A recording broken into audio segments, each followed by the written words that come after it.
Hey there, listeners. Welcome to Shit That Goes Under Our Heads, the podcast where we normalize conversations around mental health. That's right. I'm Dirty Skittles, and alongside my amazing co-host, Rex, we are here to share stories and tips from our incredible guests. Each episode, we deep dive into struggles and triumphs of mental health, offering practical advice and heartfelt support. Because no one should feel alone in their journey. Join us as we break the stigma and build a community of understanding and compassion. Tune in and let's start talking about the shit that goes on in our heads. 3, 2, 1.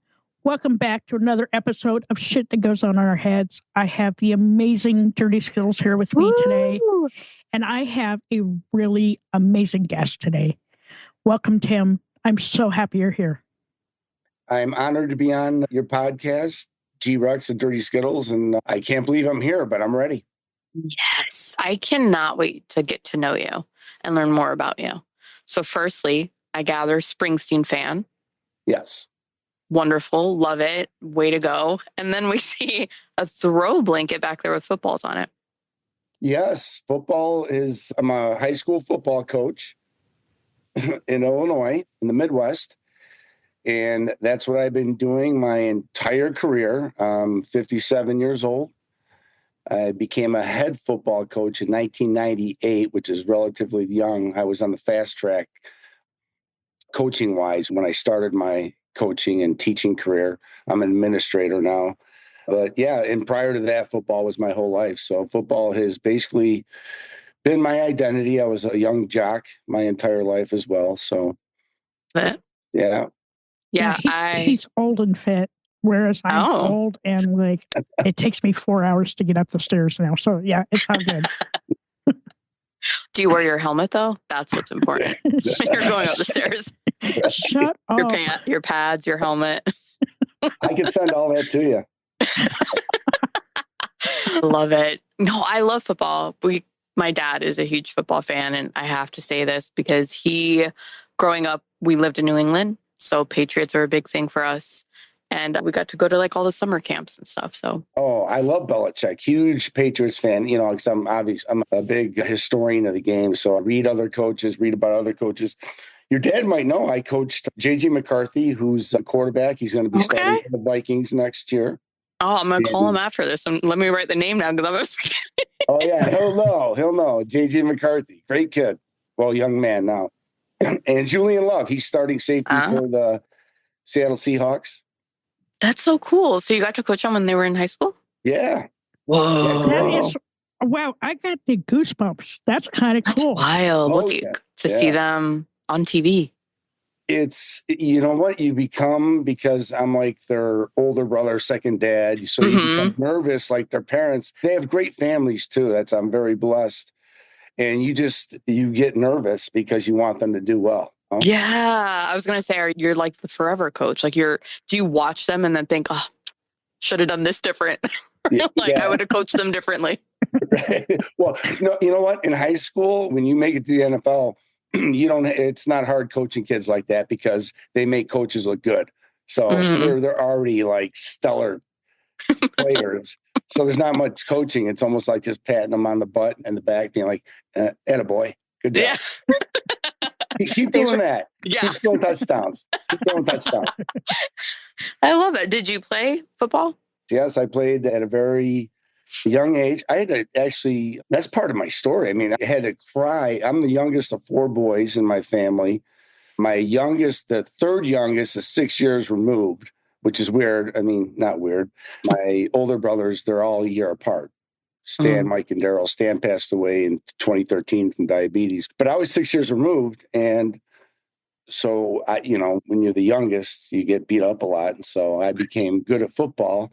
But the irony was my mom wouldn't let me play because my oldest brother in the 70s, he played, and she heard him crying one night in his room as a kid, and she got it out of him. She's like, what's going on? What's the matter? And he opened up that his youth, and this is a youth football coach. So when my brother was a kid, these guys, how they coached in the 70s was just awful. So they would shame him, fat shame him, make him do laps in front of the team, calling him names, the coaches.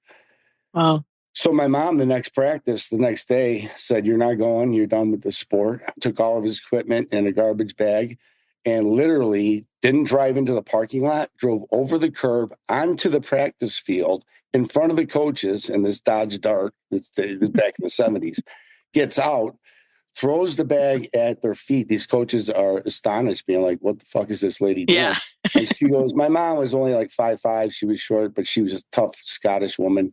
And she goes, "You son of a bitch, you ever make my son feel that way again, I'll fucking kill you." And then she got in the Nice. car and drove away. Nice. And so then you came along. I'm ready to play, Mom. Yeah, but that's the thing, because it was years later, but she was really stung. She didn't, she protected her kids, And then when I was in 6th grade, and once again, because every year I'd cry. This year, I really gave it a hard shot. I was in the back seat. I'm looking at her eyes in the rearview mirror, and I started bawling. Where I'm like, "I just want to play. I just want to play." And she gave in. She saw how much that I loved it, and I wanted to play, and so she let me play. And the sweet ending to that story was, because I was the youngest, I was talented. So at the games, this guy that coached my brother was still coaching in this youth league. And so he would be hearing our last name, Racki, over and over again. And my mom got a lot of joy out of that. This guy would have to hear the name that he shamed. I love that. And then our name was like, so yeah, that started my whole journey into football. I love that. What about the sport drew you?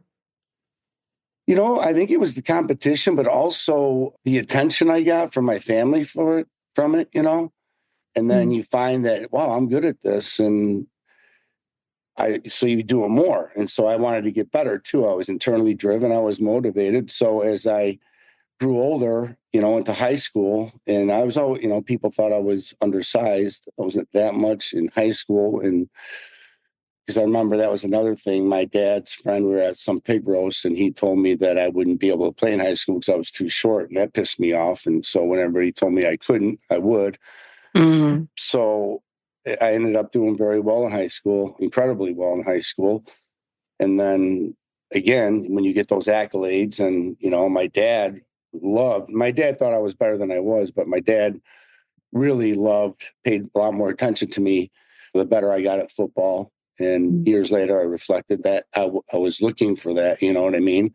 Yeah. That approval, even though I still love the game, but it overtook my identity. And then in college, I walked on at Southern Illinois University. It was the only preferred walk-on spot that I got. I wanted to go to a smaller school because I knew my size, but my family couldn't afford it. So I went to the preferred walk-on at Southern Illinois, and that was the best thing that ever happened to me because I got my ass completely kicked that first year. I didn't quit, came back, and that's a whole nother journey. Because I had all these accolades in high school. I was, the big fish in the little pond.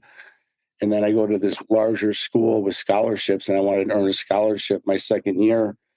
I finally had that opportunity to where, I made it, and they brought me in. My coach after my second year said, "You're going to get a scholarship." But then he left to go to USC. And I was like, "What does that mean? My scholarship's gone?" And so he brought me in for a meeting. He said, "Yeah, because I'm leaving, you have to prove to the next coach." So, and that year was the happiest and the worst day of my life, because the happiest day was calling my dad and telling him I got a scholarship. You don't have to pay for my school. And then 3 weeks later, when the guy left, I was crying, dreading to make that phone call saying, "Dad, it's not there anymore." Oh, shit. Yeah. It's tough. Well, yeah. Go ahead. I'm sorry. No, it's okay. What position did you play? In college, I was a strong safety. Okay. In high school, I was a running back and a linebacker. Gotcha. I like to hit people. I mean, fair enough, Fair enough. I can imagine the thrill, because if there's somebody bigger than you and you take them down, that's nice. Nice to have. You know what? Little people, Sorry. We come out from out of the blue. Like, people don't even see us. So, you know what? It's awesome. So breaking the news to your dad was tough. What happens next? Well, then I had to prove it to another coach, and then I blew out my hamstring. I tore it from the bone that year. And so that was a horrible year. But it was also, it was actually a little bit of awakening because I was very insecure about asking girls out. And so I would never, because I feared rejection, I would wait to hear, like, if a girl kind of liked me, I'd be like, okay, that's safe. If I know she likes me, then I'll ask her out. That's how it was when I was younger. And this one girl in one of these classes I had, I was like, obviously I thought she was beautiful. I was like, okay, man. And so I had the courage one day where, of course, it took me like till halfway through the semester to actually fucking do it. But I did it. And she said, yeah. And then, and she didn't like football. She didn't care whether I played or not. We ended up dating, getting along. We had a great relationship. And it was very eye-opening. I'm like, wow, because I've always been identified as a football player. I thought people in retrospect liked me because I was good at football. That's my identity. And the fact that once I got to know somebody and we had a strong relationship and dating relationship, and she didn't give a shit if I played or not. She really, and then that opened me up to having a little more confidence in myself. So that helped. And then my final year, my senior year, I was healthy. And because I had I didn't give a shit. It was like, I'm not going to the NFL. So I just played for fun, and the coach brought me in and he said, you're worthy of a scholarship, but we're a new staff. And I go, Coach, I get it. I've heard it twice before.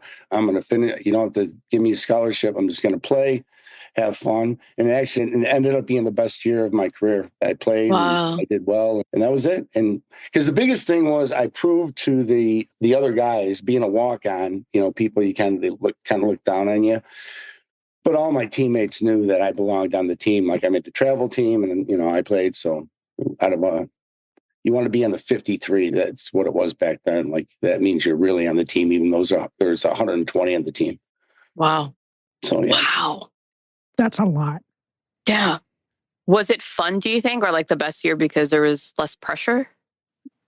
Oh, yeah. Yeah, because I said I didn't give a shit. And, people take that the wrong way. Like, when I tell my players that, we're like, they get so caught up in, I want to do well, performance anxiety. And they get that, the mental game going in their head. And when I was like, I don't give a shit. Yeah, I want to have fun. But when I put it in that context of having fun, that's how I used to play when I was in high school and when I was a kid. Whereas when I got to college, it was all about the scholarship. So I completely fucked that up early in my career, even though I earned one, but it was all that adversity, that really helped me as a coach, with my success that I've had, because I can empathize with all of my players, where I was the star football player in high school. And then I was the nobody in college. I was on the bench. I was hurt. That's a lonely spot to be in. I was second team. I played. I was a role player. So I've seen every role you can see in playing football. And I think that's helped me tremendously, helping my kids as a football coach. Yeah, I think that's really awesome that, you can take back from what you learned as a kid and putting it into your adult life, and like thinking about how you were treated by your coaches and wanting to make sure that the kids had a good mentor and just a good guy. Yes. And I also hated bullies too. So, and I think because I had great parents and great brothers. So, and I was always strong enough to defend myself, but I don't even know where I got that from. I think it was just because we had a loving family, but it always pissed me off when I would see kids getting picked on that couldn't defend themselves by bullies. And I would always stick up for them as a kid. And I got, my freshman year in high school, I remember, this is a great one. I went to a private school, so I didn't really know a lot of the guys. So it was like the first day of full pad practice. I have a great practice. I'm walking in and I see all my teammates running and tackling this kid who wasn't very good. And I'm like, I looked more, and I'm like, he wanted no part of it. So he gets up and they do it again. I'm like, what the fuck are they doing? I run over there. I start pulling guys off, saying, get the fuck out, get the fuck out. And so, they all get off. They all go because, they knew I was good. So I was like an alpha. And so we go in the locker room, and this guy sitting next to me says something to the player who I didn't really know that well yet. And I said, hey, if you got a fucking problem with him, you got a fucking problem with me. And he goes, well, I guess we got a problem. So we got into it. I took care of it. And the kid ended up playing, and the other kid stood down, and the kid ended up playing 4 years.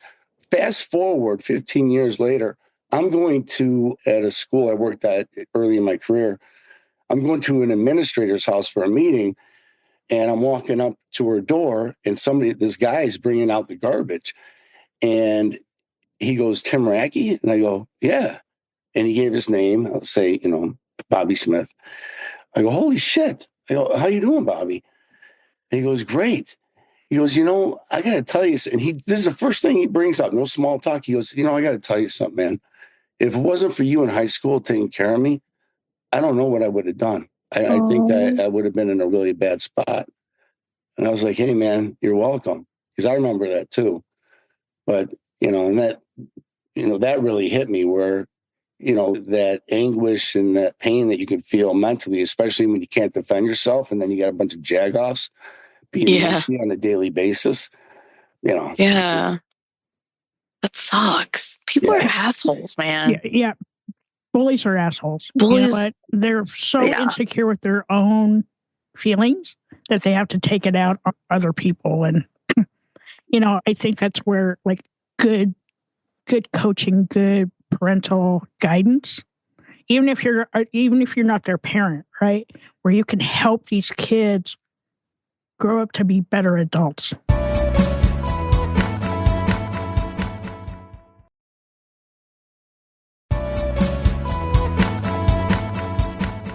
Yeah. Well, that's the first meeting I have with my kids is I tell them, I bring all incoming freshmen, and I say, some of you are talented at football. Some of you guys just are learning and maybe are not as skilled, and that's okay. And I make sure all my captains know that the guy that maybe has difficulty running forwards or sideways, maybe he just needs to be a part of something, a family that can protect him and help him, because we all have shit going on, boys.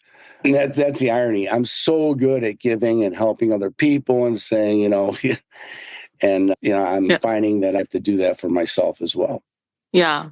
Do you find it more difficult to do it for yourself? Oh, yeah. I mean, fast forward, in March, I've been part of these winning state titles, and, I look at my resume or we'll win another one this past season, and I'm like, holy shit, how did this happen? Because I'm just trying to, I'm competitive. I want to win. That's part of the game.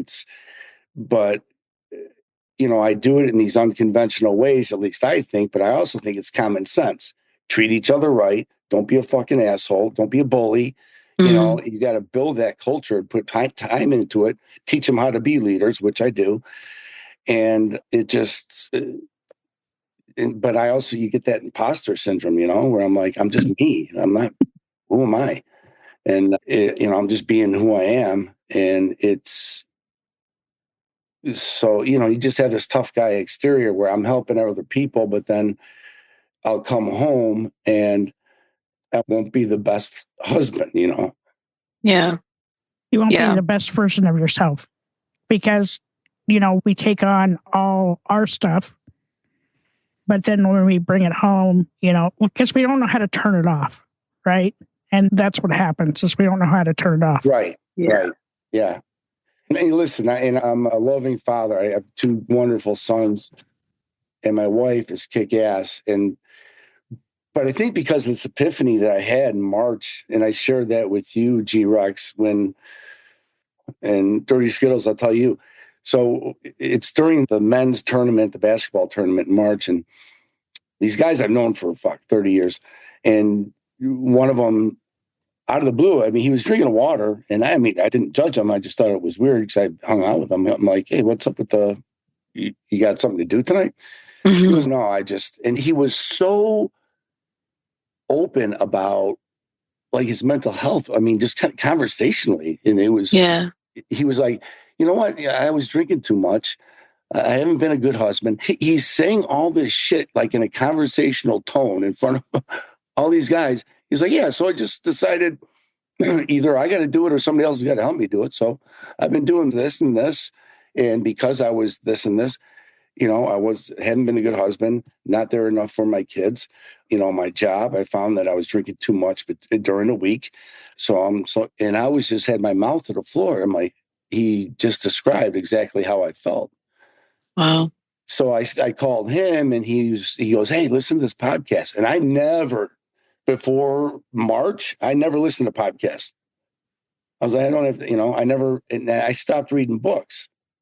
And I used to always read books. So I'm getting all these signals like, okay, you come home, you sit in the fucking garage, you have 3 beers before you even go say hello to your family because you're on your fucking phone and you're taking care of business and you got what next year's or whatever problem is happening, you have to fix now because that's more important than your family. Mm-hmm. You go in, you wash up, go to the garage again. What other emails did I get? Text. What else am I taking care of? And that was my pattern. Like the football season runs from August to November. When you go to the state title in Illinois, it's on Thanksgiving weekend. So it's a grind. It's 7 days a week that I work. And then it spills into the off season because right after, we're not the pros. I'm not a Division I coach. So you have to plan a fucking banquet and then you get to plan the off. So it never ends. Right. It's just a cycle. So everybody sees how cool. Yeah, it's cool to win titles, but it's fleeting. You know what I mean? And especially when it's at the expense of your family. So I listened to him and then I heard a podcast. So I listened to some podcasts and the thing that struck me was just because your elevator is going down, you don't have to wait till it crashes to the bottom. So I didn't crash to the bottom. You know what I mean? Yeah. But I knew I had to address my mental health if I wanted to help my family and myself. Yeah. That's a big step. It's a big step. And I think it's important that, you're on the podcast and talking about this because one of the things that we find with men a lot is that they don't want to talk about their mental health, right? There's a huge stigma around that. So having you come on and talk about your own mental health and just even about coaching, right? Because part of your job of being a coach is being kind of like a substitute parent for a lot of these kids. And so you pour and pour and pour, but you never take back for yourself. Yeah, no, and I haven't. And I think that's the thing, and it's listening to you, because I've listened to enough of your podcasts, both of you, where, the one thing that struck me is like, one of the questions is like, what's the hardest lesson you've learned? And I'm going through it right now. Because the hardest lesson I've learned, because now that I've had going on 2 months of reflecting of how I was, I'm ashamed of how I was. I mean, can I ask, why do you say that though? Because I didn't treat my wife and I have had the best 2 months we've ever had because of how I've been making small changes every day. Yeah. And because I used to put everything on her, like, I'm doing the football. You take care of all the bills. I'll clean the house. I'm a type A. So I do the outdoor work. That's the other thing I do to shut down is I'll put my earbuds in. I love doing yard work and it's to get rid of my anxiety, but also there's something to be said about just taking some time, which I've been doing now. Now it's becoming a habit. It is a habit where I come in, I want to see how her day was first. I can leave my phone in the garage. Talk to my kids, whatever, and just be present. In those little steps I've been taking one day at a time. So I guess I'm liking what I'm doing now, I guess. And so I am ashamed of what I was, I guess. Yeah. And if this is triggering, you don't have to answer. I think I'm curious why shame is the emotion for how you were before. I think because I am so built on not wanting to fail or to be better than I am and looking at how could I let myself be like that? Well, how could I let for that long not be able to see how I wasn't present enough for my family or my kids? You know what I mean? Yeah. Yes. And I think like your journey, it sounds like, is beginning, right? With like therapy and learning more about you. Yeah, no, yeah. And you, the one with, what was her name? Oh, it was a good one. I had it written down. Is it Bonnie? Bonnie Wims? Yeah. Love Bonnie. Yeah. Love her. Yeah. And that one helped me because, see, I've been reading. I love reading again, which is another thing that I've been doing. I've torn through like 4 books, which I haven't done in years, and also listening to podcasts instead of music and working out. So I think that the therapy piece is the one thing that because I went to therapy when I was in my early 20s, and I found that I was doing to the therapist was what I try to do with other people. You try to put on this facade of I don't want her to judge me. I don't want her to think I got, like I wasn't transparent. I didn't look at it like she's working for me. Yeah. I was like, I don't want her to think bad of me. So I got to make her think I'm a good guy. And I feel like the more G-Rex and I talk to guests, like I don't even think therapy is necessary, like a therapist, right? Like I don't even know that's necessary. I think it could be beneficial, right? Like I've definitely taken tools away from it. And I say that with like all due love and respect. I wanted to immediately tell you, and then I stopped because I was like, it doesn't matter what I'm going to say.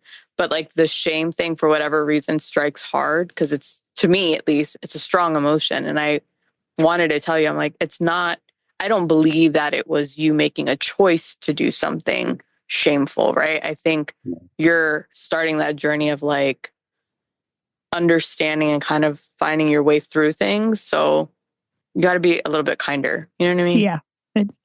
And that helps. Patience and grace, man. Patience and grace. Yeah. And I appreciate. And you know what? Dirty Skittles when you talked on that episode, and that's what, because I'm like you were when you're like, I don't want a fucking workbook. I have enough shit to do. Yeah. Don't tell me to write down a journal.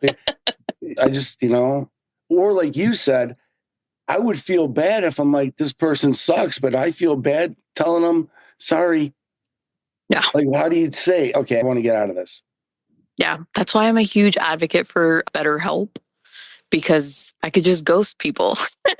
I was like speed dating therapist. Like, I'm like, ugh, not going to work. But I think like we've just talked to so many different people and different therapeutic methods where my eyes are brighter, I think, because there were things that made me feel good in a healthy way, like art and music and like getting in that creative space where I realized, man, when you mentioned books, right? Like if I just did a little bit more of that, it would at least take the edge off a little bit. Like I would feel just something inside me feel better.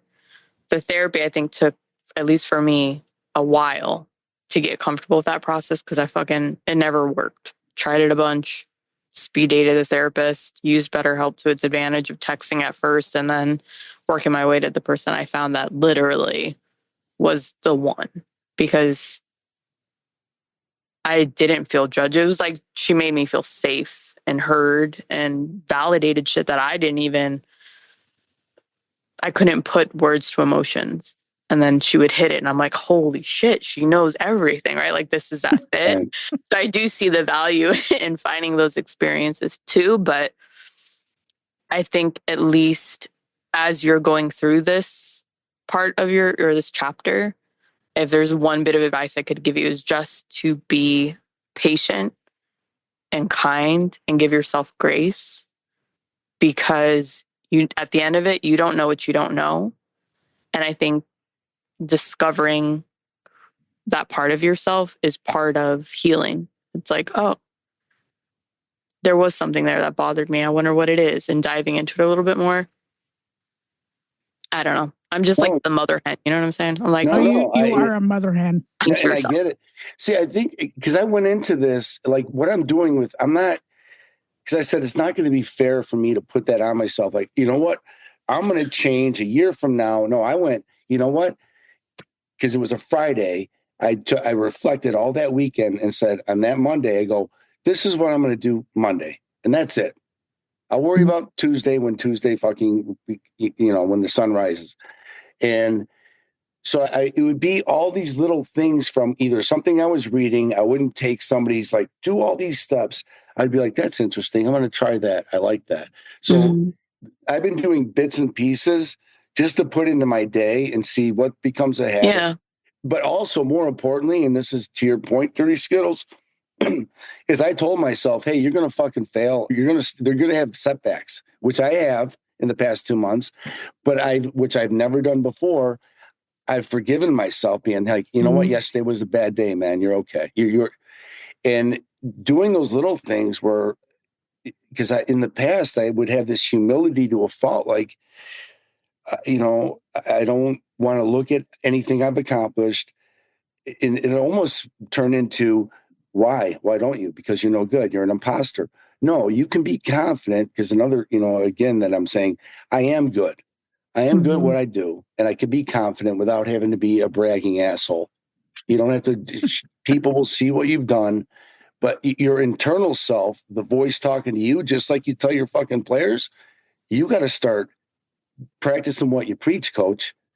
And so I've been doing that a little more because I could tell even this past year, we won the state title. It was a great year. I had great kids, but it was, I was struggling. Yeah. Yeah. And I can just say for my own personal journey, right? Like with Dirty Skittles, I speed dated my therapist, right? It was hard.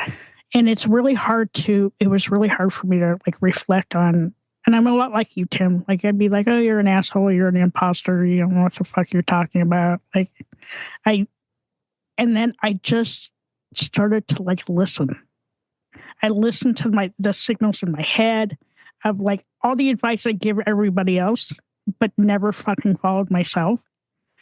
And it turned a little switch in my head. And I'd be like, you know what? I'm good.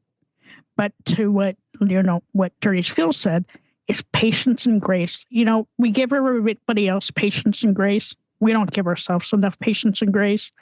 And the other thing that we need to like stop doing is like that negative self-talk, because would you talk to your friends the way you talk to yourself? I doubt it.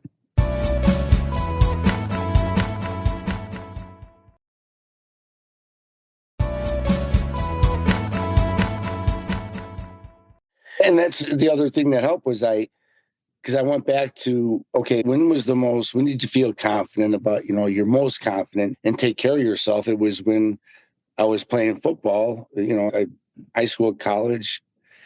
And so when you tap into that guy, that gives me more discipline to take care of myself now. And then I reflect on, well, what's your game plan, coach? And then I look at, well, what do? You're big on culture, how you want your teams to treat each other. How are you going to treat yourself? How are you going to lead yourself? I'm big on leadership. How am I going to lead myself? You're great at telling these teams how to do it. You're great at motivating these teams. How about doing it yourself? You build relationships with your family. You do it with your teams all the time. So I guess I'm taking my own playbook and I'm putting it in the mirror and showing appreciation is a big thing that I have with my guys on my teams, how we deal with failure. So it's really ironic that everything I'm looking at, because everybody's telling me, I've done a lot of speeches to football coaches about leadership and culture. And it's funny now that I'm looking internally and reflecting, and I'm looking at all my notes of these talks that I do. I'm like, well, you could start applying everything that you do with your teams to yourself. Maybe that'll help. This reminds me of like, man, I remember like going through a lot of like emotional, like all the stuff from my childhood trauma. And like, I don't think I ever had like imposter syndrome, but for me, I battled with believing I deserved the good thing, right? Or like, I deserve to be happy. I deserve to be healthy. I deserve to be selfish. I deserve learning that these are all things that I had such, I guess, shame. I think that's why that word bothered me. I think I had so much shame doing things for myself and knowing that, yeah, shit's shitty now. I may have made some poor choices, but we deserve these things. It's okay to deserve to be all of that. You know what I mean? And I think I for sure want to watch your journey. Yeah. I'm so invested because I'm just like, I don't know. It feels like we're like getting, I don't know. It feels like we're about to jump off the edge of something. Like, I'm like, oh man, like I can't wait to see you in the future. And like for me, like I want to see what you do to help other coaches out there, right? Because most coaches suffer from the same things that you're doing, right? Give and give, but forget to take back for yourself, right? And like making sure that their mental health is good, because they're damn sure that their players' mental health is good. They're damn sure that their captain's health is good. But you guys take a look inside and you're like, fuck, I'm an asshole.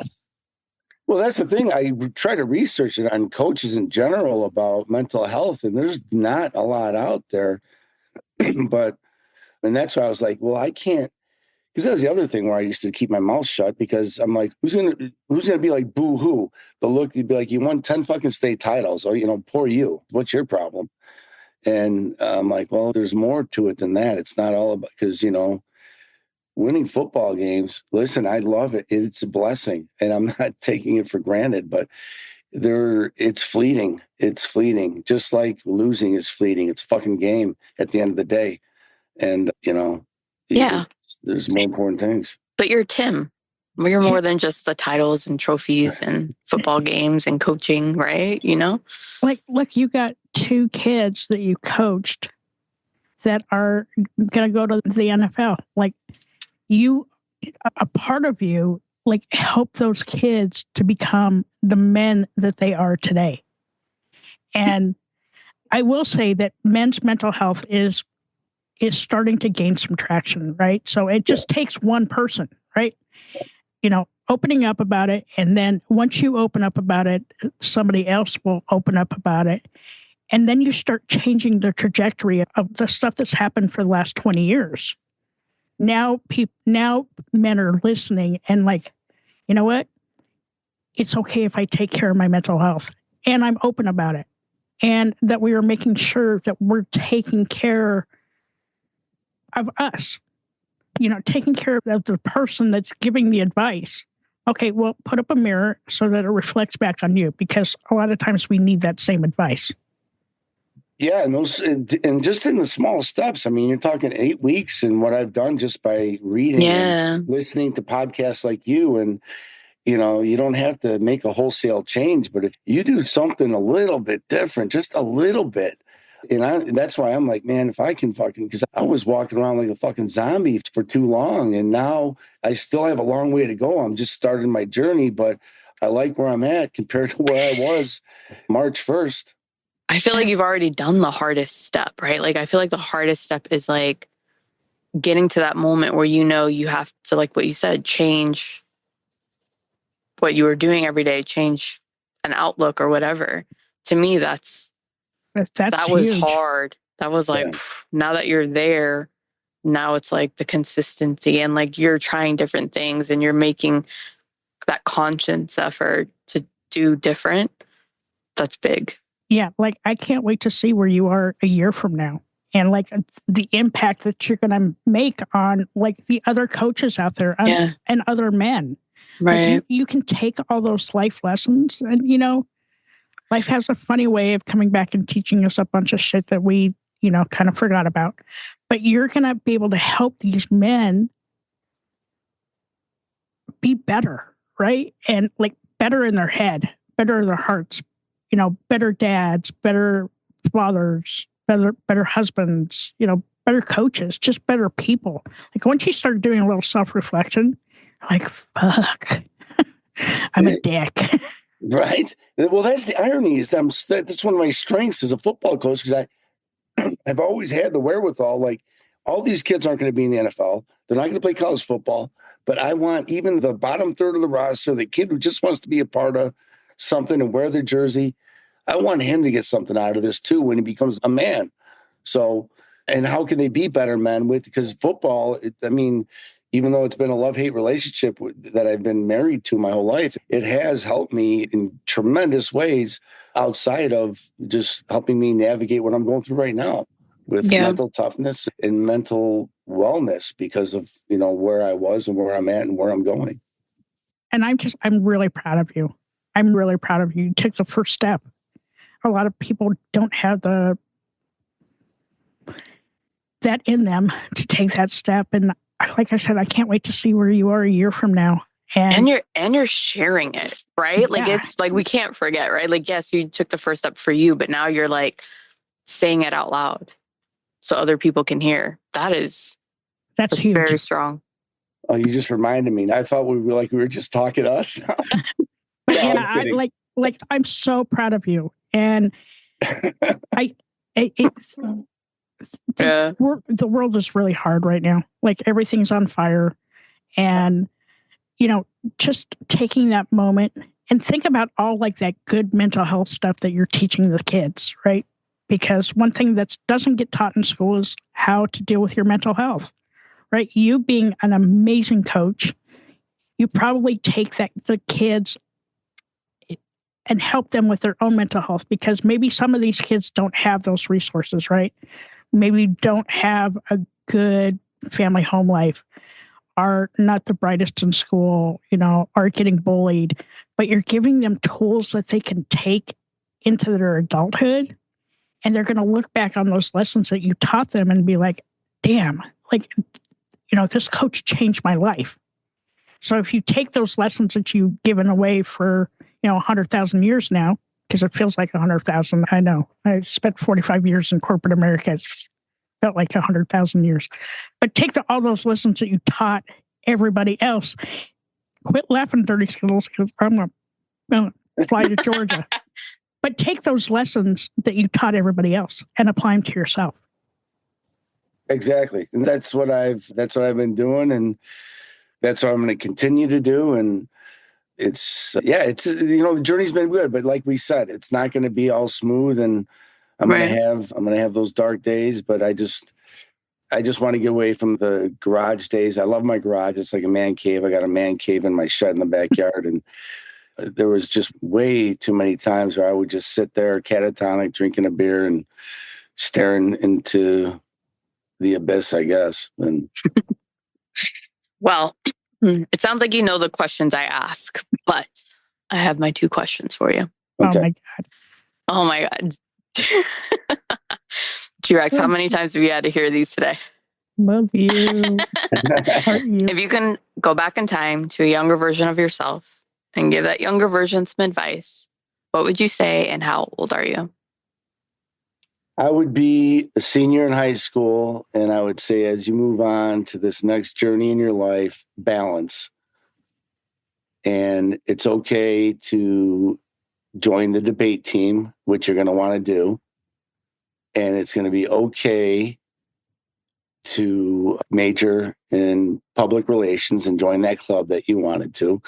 Football is, you love it, but balance. I would tell myself balance. I was ready for that one. I knew you would be. I literally was like, shit, I should have, I got to have like that backup. You know what I mean? Or maybe it's just time to switch them up. Who knows? It could be. Hardest lesson you've learned in your life so far? Oh, I answered that right now. Not the hardest lesson, being more self-aware. Yeah. And it would be self-awareness. I always thought I was self-aware until you don't know what you said, Dirty Skittles. You don't know what you don't know. And I used to think I was self-aware, but now that I'm taking care of myself much more than I ever have up to this point, that would be the hardest lesson that I've learned. Why is it hard for you? I guess it goes back to what we were talking about with, when I reflect on how I would be so closed off and not want to say, I'm hurting, I'm having a bad day, I'm struggling, I don't know how to deal with this, but you know what, how I'll deal with it? I'll sit in the garage and I'll drink a few beers before I go inside. I'll see if that takes the edge off, and then I'll watch TV or be on my phone and just try to get through the day and then repeat and rinse. So making those minor changes to those habits has been tremendous. But I still got a way to go. Hey man, patience and grace. Yeah. All right. So my questions are, if your anxiety had a theme song, what is it and why? The one is a real dark song, anxiety song. It's called Monster by Popular Monster. That's it. Popular Monster by Falling in Reverse. It's allowed because, I love like heavy metal stuff too, like when I work out, or anything by Linkin Park. I love Linkin Park. Yeah. That really, yep, I can see that. Mm-hmm. So now my other question is, and because like most men don't want to answer these questions because these are buzzwords, right? But today, like, what does Tim do for self-love and self-care? Oh, being spring, I love yard work. I love putting music on and just getting a workout in, mowing the lawn, doing the garden. We have a beautiful pool, my shed. I love being outside. So that's my go-to. And then I work out quite a bit. So I love working out. That's that's a stress reliever I've always had that will never go away. I just needed more outlets other than just working out and doing yard work with my headphones in. I love that. But I bet you're not doing that in the wintertime because all your crappy weather comes my way. So. Oh, I know. If I wasn't, listen, Colorado would be my dream state. That should be another question. If you could live anywhere, I would live in Colorado. I love being outside. I love that. So, like, how can our listeners learn more about you? Where can they find you?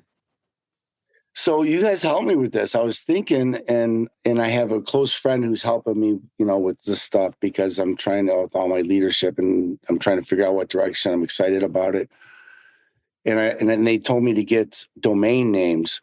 So I secured coachracki@gmail.com. If there's any coaches out there or really anybody who's wants to talk about what we talked about or what you both talk about, they can give me at coachracki@gmail.com.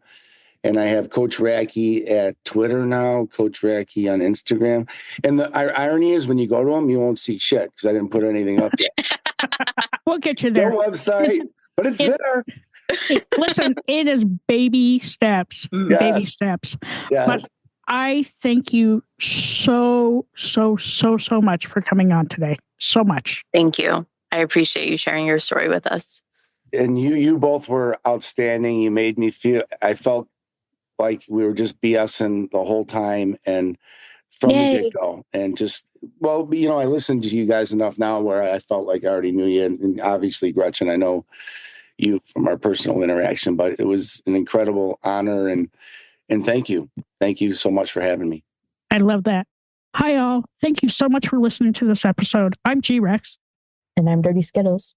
Don't forget to subscribe, rate, and review this podcast. We'd love to listen to your feedback. We can't do this without you guys. It's okay to be not okay. Just make sure you're talking to someone.